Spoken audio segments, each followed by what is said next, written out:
मैंने आपको सेल हमने चला था फंडामेंटल यूनिट ऑफ ऑर्गेनिज्म, जिसमें क्या आती है सेल।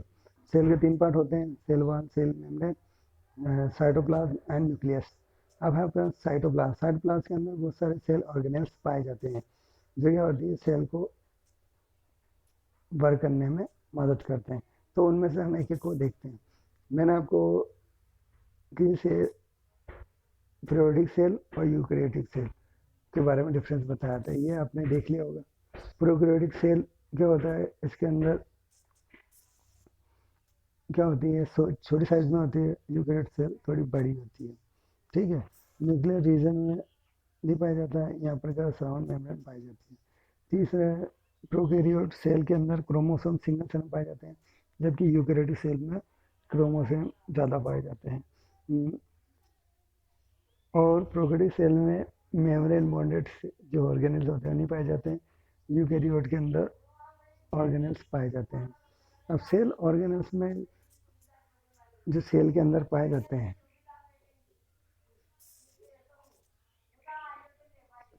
सेपरेट होते हैं और लार्ज कॉम्प्लेक्स सेल बनाते हैं।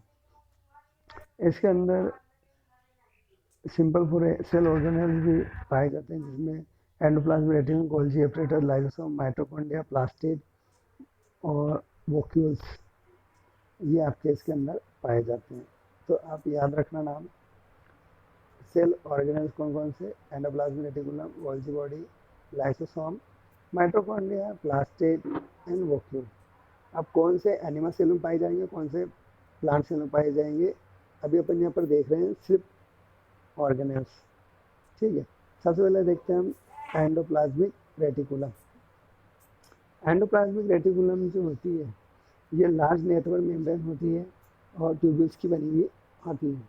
इसकी 2 पार्ट होते हैं, मतलब ये 2 प्रकार की होती है, 2 टाइप्स की होती है।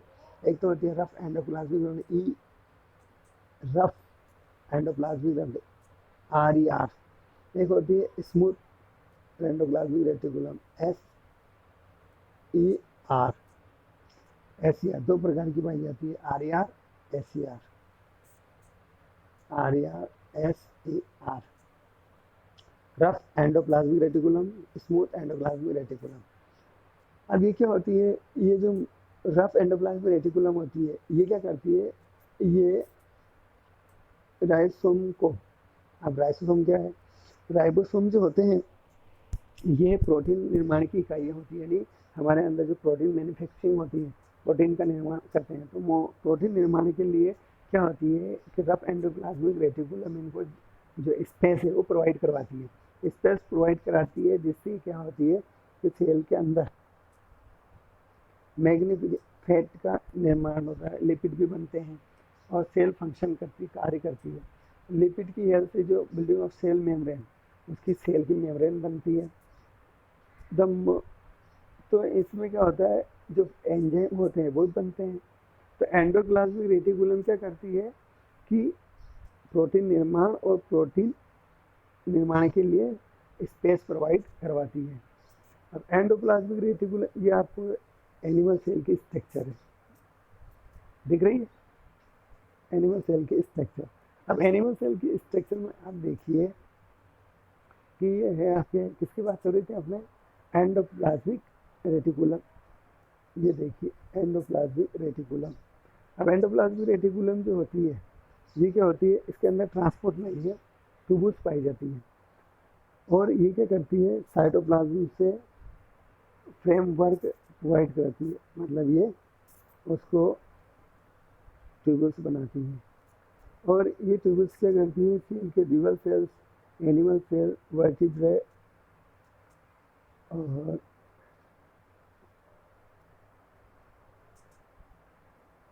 लीवर के अंदर जो होते हैं,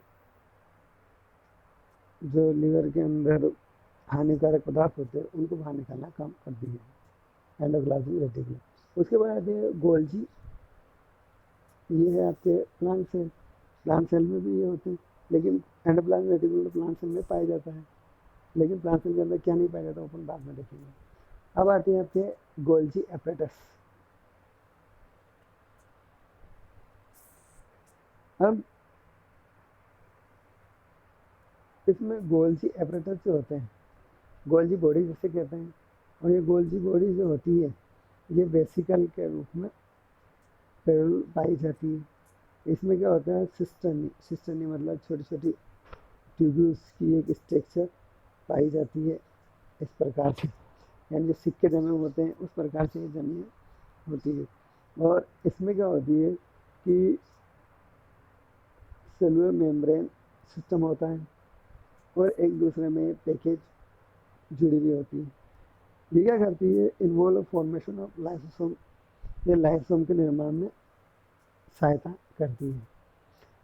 यह है गोल्जी बॉडी की जो खोज है वो किसने की थी, कैमिलो गोल्जी ने 1843 के अंदर ये भी, और यूनिवर्सिटी पाविया में की गई थी। ये हॉस्पिटल में काम करते थे और ये गोल्जी के बारे में, कैमिलो गोल्जी, इन्होंने की थी। तो इन्हें 19th सेंचुरी के अंदर क्या गया, नोबेल प्राइज दिया गया था। ठीक है, उसके बाद आती है आपके लाइसोसोम। लाइसोसोम क्या होता है, ये एक प्रकार के जो जितने भी वो होते हैं डिकम्पोजिंग एसिड होते हैं वो इसके अंदर भरे हुए होते हैं। ये क्या करती है, क्लीनिंग का काम करती है, सेल को क्लीनिंग का काम करती है, और ये जो अदर फॉरेन पार्टिकल होते हैं उनको ईटिंग कर लेती है। तो ये लाइसोम क्या होती है, इस लाइसोम को क्या बोलते हैं, सुसाइड बैग्स भी बोलते हैं। कभी कभी इनमें इतना ज़्यादा एसिड होता है कि ये खुद ही फट जाती है, जिससे पूरी सेल डैमेज हो जाती है। तो इन्हें सुसाइड बैग्स भी बोलते हैं। सुसाइड बैग किसे, इसका दूसरा नाम है लाइसोसोम को, आत्मघाती थैलियाँ। यह करती है, इसमें लाइसोम के अंदर बहुत सारे एंजाइम पाए जाते हैं जो क्या करते हैं, डैमेज कर देते हैं। डाइजेशन एंजाइम पाए जाते हैं जो ईटिंग करते हैं, लेकिन कभी कभी क्या होती है, सेल खुद इनको नष्ट कर देती है। और इसके अंदर जो एंजाइम होते हैं, यहाँ पर देखिए आप, ये लिखा हुआ है लाइसोजाइम सुसाइड बैग्स कहलाते हैं। क्यों, क्योंकि पूरी सेल को डाइजेस्ट कर देती है, फट जाती है, ब्रस्ट हो जाती है, तो इससे पूरे अंदर ही सेल डाइजेस्ट खुद की सेल को डस्ट कर देते हैं। उसके बाद आता है आपके माइटोकॉन्ड्रिया। अब माइटोकॉन्ड्रिया हमारा मेन वो है। माइटोकॉन्ड्रिया को हम क्या बोलते हैं, पावर हाउस बोला जाता है। आपको याद होगा ये सेल का पावर हाउस है। जैसे हमारे यहाँ इलेक्ट्रिसिटी आती है ना, तो इलेक्ट्रिसिटी कहाँ से आती है, पावर हाउस से। तो यहाँ पर जो भी एटीपी मिलती है, ये एटीपी के रूप में एनर्जी होती है, एडेनिन ट्राइफॉस्फेट, जो किसको मिलती है, ये सेल को मिलती है, सेल का काम करते हैं। तो यहाँ पर पूरी जो इसके दो पार्ट होते हैं, एक तो होता है जो माइटोकॉन्ड्रिया होता है वो स्लीपर लाइक स्ट्रक्चर होती है, और इसके दो पार्ट को मैट्रिक्स और कॉर्टेक्स। जो हम इसकी बार स्ट्रक्चर है वो देखेंगे। तो मेन काम क्या है इसका, इसके अंदर नॉर्मली अब आते हैं प्लास्टिड। जो प्लास्टिड होते हैं ये ओनली प्लांट सेल के अंदर पाए जाते हैं, एनिमल सेल के अंदर नहीं पाए जाते हैं, याद रखना, प्लास्टिड नहीं पाया जाएगा। सॉरी। और इसमें क्या होता है, दो टाइप के कलर होते हैं, क्रोमोप्लास्ट और एक होता है ल्यूकोप्लास्ट। और एक होता है ग्रीन पिगमेंट जो क्लोरोफिल के रूप में पाया जाता है। मतलब इसमें 3 प्रकार के पाए जाते हैं प्लास्ट। एक तो होता है क्लोरोप्लास्ट, एक होता है क्रोमोप्लास्ट, एक होता है ल्यूकोप्लास्ट। क्लोरो जो प्लास्ट होते हैं ये कलरफुल होता है, मतलब ग्रीन कलर का होता है, जबकि क्रोमोप्लास्ट और ल्यूकोप्लास्ट ये क्या होते हैं, ये कलरलेस होते हैं। तो इसमें क्या होता है कि जो क्लोरोप्लास्ट होता है वो प्लांट में कॉन्टेन और पिगमेंट की वजह से क्लोरोफिल बनता है, और क्लोरोफिल में जो सेल्स होती है जो क्या करती है, स्टार्च, ऑयल और प्रोटीन ग्रेन्यूल इसके अंदर स्टोर होते हैं। जैसे आपको पता है कि सबसे ज़्यादा जो क्लोरोफिल कहाँ पाया जाता है, लीफ में। और लीफ के अंदर क्या होती है आपके, लीफ के अंदर क्या होती है, फोटोसिंथेसिस रिएक्शन होती है। फोटोसिंथेसिस रिएक्शन में कौन हेल्प करता है आपके, क्लोरोफिल।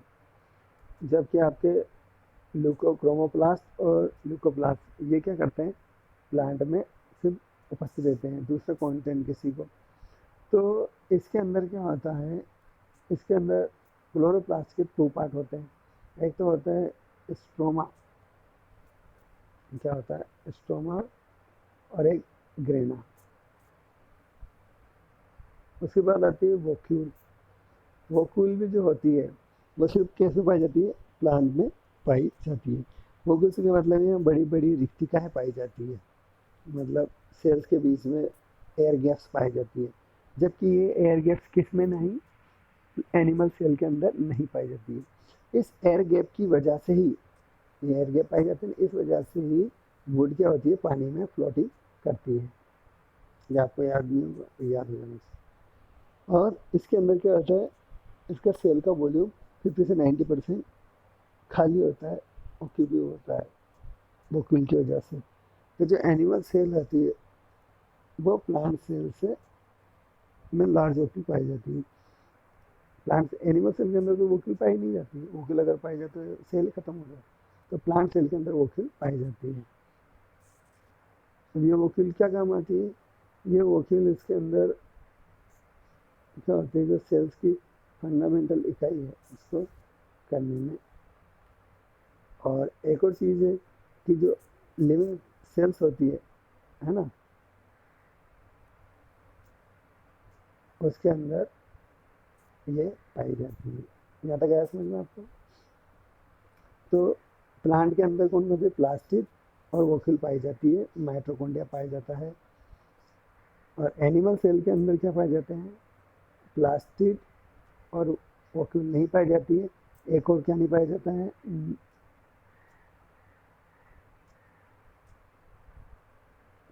एनिमल से सेल वॉल।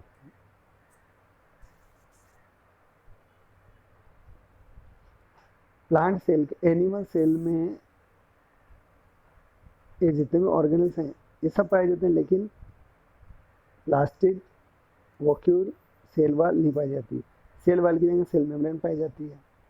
तो ये